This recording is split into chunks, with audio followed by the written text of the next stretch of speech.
like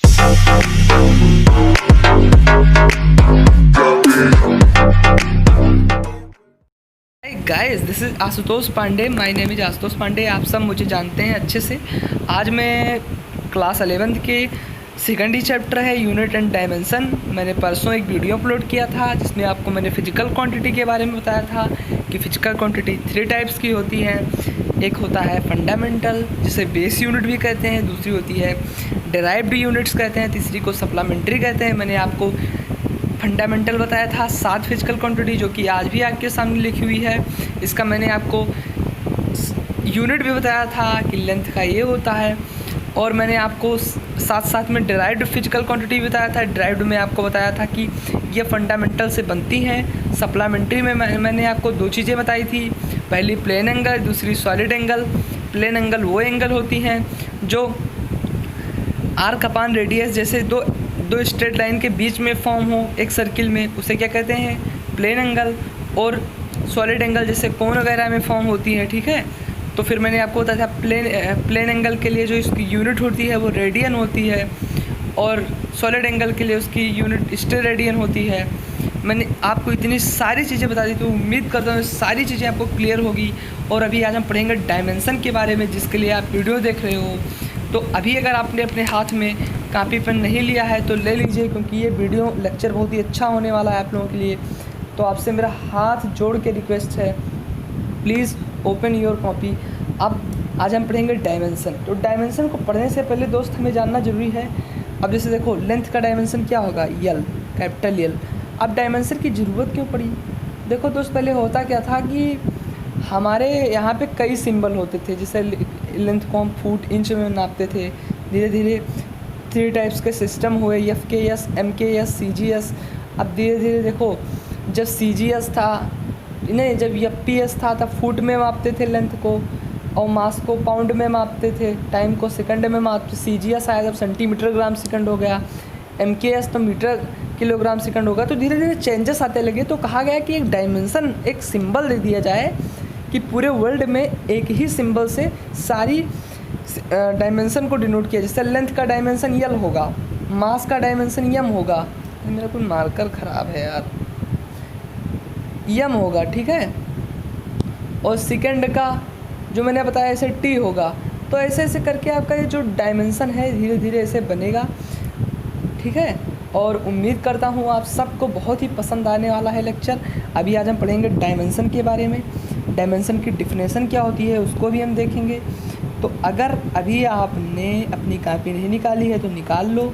मैं dimension की definition लिखने जा रहा हूँ। जो बच्चे इंटरेस्टेड हैं वो तो पढ़ेंगे ही, जो नहीं इंटरेस्टेड हैं वो भी पढ़ लें, क्योंकि उनके लिए बहुत ही ज़रूरी लेक्चर होने वाला है ये।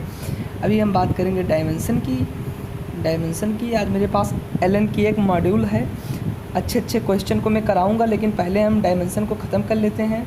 हम DBP देंगे आपको आज का, डेली प्रैक्टिस पेपर। उसमें से 10 क्वेश्चन रहेगा। कुछ क्वेश्चन ऐसे भी पाओगे जो आप AMU में, AIPMT में, नीट JEE में पूछे जाते हैं। लेकिन पहले हम डायमेंशन को पढ़ लें, उसके बाद हम क्वेश्चन पे आएंगे। डायमेंशन क्या होता है? तो डायमेंशन इज़ द पास, क्या pass, dimension is the power, dimension is the pass. इसे हम पावर को, अब देखो कहते नहीं हाउ यू, तो ऐसे कहते हैं डायमेंशन इज़ द पास। इससे क्या होता है, स्टाइल बन जाती है आपकी। तो कहो कि dimension is the pass in which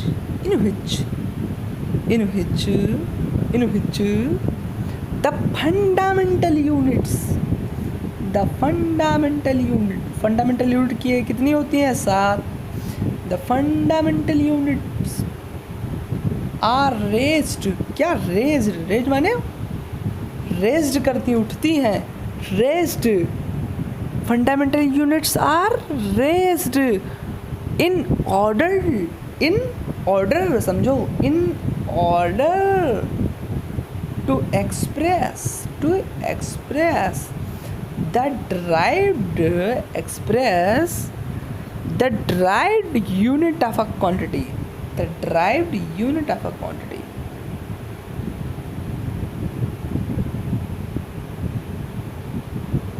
अच्छा क्या होता है ना, when we are speaking English, then someone who is studying in Hindi medium, देखो हिंदी मीडियम को भी मैं आज बताऊंगा, ऐसी बात नहीं है कि भाई सब इंग्लिश मीडियम वाले पढ़ें, हिंदी मीडियम वाले भी पढ़ें।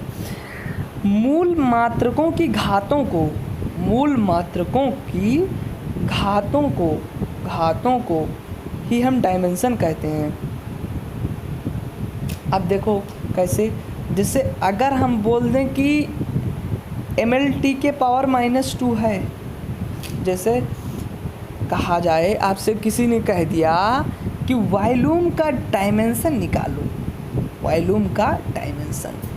अब वॉल्यूम क्या होता है, लेंथ इंटू लेंथ। अब कहोगे क्यों वॉल्यूम, इसे हम मीटर क्यूब बोल सकते हैं, मीटर क्यूब बोलेंगे। अब लेंथ 3 बार है तो L3, अब जो ये 3 होगा यही क्या होगा आपका डायमेंशन है। तो यही कह रहा था dimension is the pass, dimension is the pass. Dimension क्या है, पावर है, क्या है, पावर है, जिससे फंडामेंटल यूनिट्स क्या होती है, रेज्ड होती हैं, क्या होती है, रेज्ड होती हैं। अभी जेईई नीट का अच्छा क्वेश्चन देखोगे तो उसमें क्या रहेगा, पावर रहेगा, क्या रहेगा, पावर रहेगा। तो dimension is the power, dimension is the power in which the fundamental units are raised in order to express the derived unit of a quantity. चलो दूसरा डायमेंशन देखते हैं। दूसरे डायमेंशन में हम डेंसिटी की बात करेंगे। किसकी, डेंसिटी। आशुतोष क्या कर रहे हो यार, इतना हार्ड मज़ा नहीं आ रहा है। कुछ तो बच्चे वीडियो बंद कर दिए होंगे, जानता हूँ आलसी हैं, लेकिन अगर आप इसको कर लेते हो तो आपको एक कॉन्फिडेंस आ जाएगा। अब तो क्वेश्चन चालू होगा, मास अपन वॉल्यूम। मास को क्या, मास की अगर हम ड्राइव, इसकी मास का डायमेंशन क्या होगा, बोलो बोलो बोलो, मास का डायमेंशन क्या होगा, केजी। यूनिट मास का केजी होगा ना। वॉल्यूम का मीटर क्यूब, मीटर क्यूब। इसको एम लिख सकते हैं केजी को, हाँ लिख सकते हो सर। इसको L3 लिख सकते हैं, तो ml के पावर -3 लिख सकते हैं। अब बहुत बच्चे ऐसे भी होंगे जो सोच रहे होंगे यार ये -3 क्यों हो गया। तो मैं उनको बता दूं कि जब कोई नंबर भाग में रहता है और ऊपर से नीचे जाता है तो माइनस में हो जाता है। जैसे मीटर पर सेकंड लिखा हुआ है, अब इसे अगर लिखें तो ms-1 भी लिख सकते हैं, ठीक है। तो बच्चे समझ गए होंगे आई थिंक। तो जो डायमेंशन आपका होगा वो ml के पावर -3 होगा। अब कुछ बच्चे ऐसे भी होंगे जो सोच रहे हैं कि ml-3 क्या है, तो मैं उनको बता दे रहा हूँ अभी, जल्दी से नोट कर लो भैया, नोट कर लो। देखो जितनी भी बेसिकली जितना भी डायमेंशन हम पढ़ेंगे उन सब में हम 3 चीज़ों का ज़्यादा ही लेंगे, वो है लेंथ और मास और फिर टाइम। अब लेंथ को MLT लिखते हैं, ज़्यादातर यही होता है कि लेंथ को मीटर, नहीं लेंथ को इसे लिखेंगे L और MD। इसकी जो डायमेंशन है मैंने आपको बताया था ना लेंथ का, इसी यही 3 बहुत ही इंपॉर्टेंट है। अब जब कभी भी हम लिखेंगे, जैसे हमने अभी आपको बताया वॉल्यूम का, तो वॉल्यूम को हम क्या लिख सकते हैं, वॉल्यूम क्या होता है, वॉल्यूम क्या होता है, मीटर क्यूब होता है। मीटर एक्चुअली में मीटर किसकी यूनिट है, लेंथ की। इसका डायम तो L हो जाएगा, अब L3 रहेगा। तो जो दोस्तों ये जो 3 है यही क्या हो जाएगा, डायमेंशन हो जाएगा। अब हम जैसे बात कर रहे हैं, हमने कहा था डेंसिटी की बात की थी।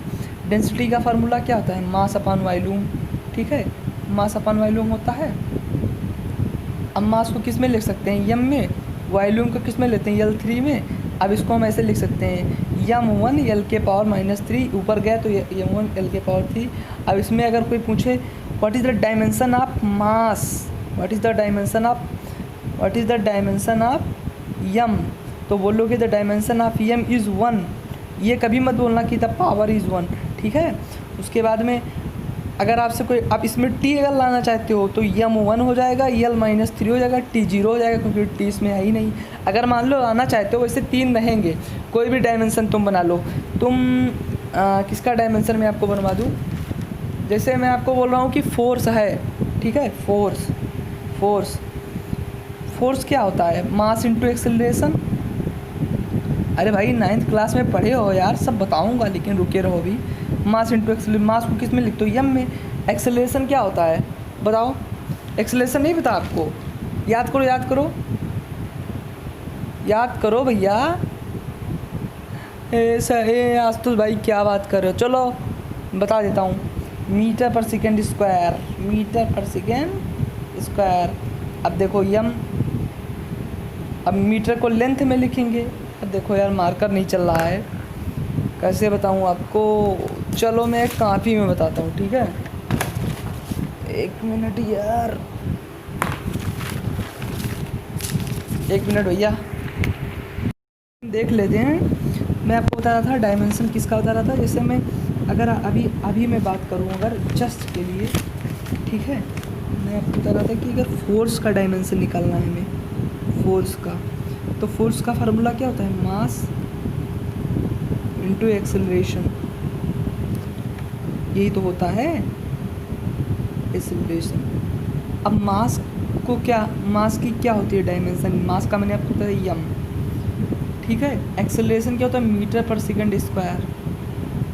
अब मीटर को किसको लिखते हैं लेंथ में, तो यम यल, और फिर सेकंड को किस में लिखते हैं, टी, तो टी के पावर -2। तो इसे लिख सकते हैं एम के पावर 1, एल के पावर 1, टी के पावर। अब देखो मीटर पर सेकंड है तो इधर जाएगा तो टी के पावर -2 हो जाएगा, समझ रहे हो ना। तो ये तुम्हारा होगा फोर्स का डायमेंशन, इसको याद कर लो, बहुत ही इंपॉर्टेंट है। ऐसे ऐसे करके आप डायमेंशन की प्रैक्टिस करो। उम्मीद करता हूँ आपको वीडियो बहुत ही पसंद आई होगी। अगले वीडियो में फिर मिलेंगे, तब तक के लिए बने रहिए हमारे साथ। Thank you very much for watching the video. We will meet in the next video soon.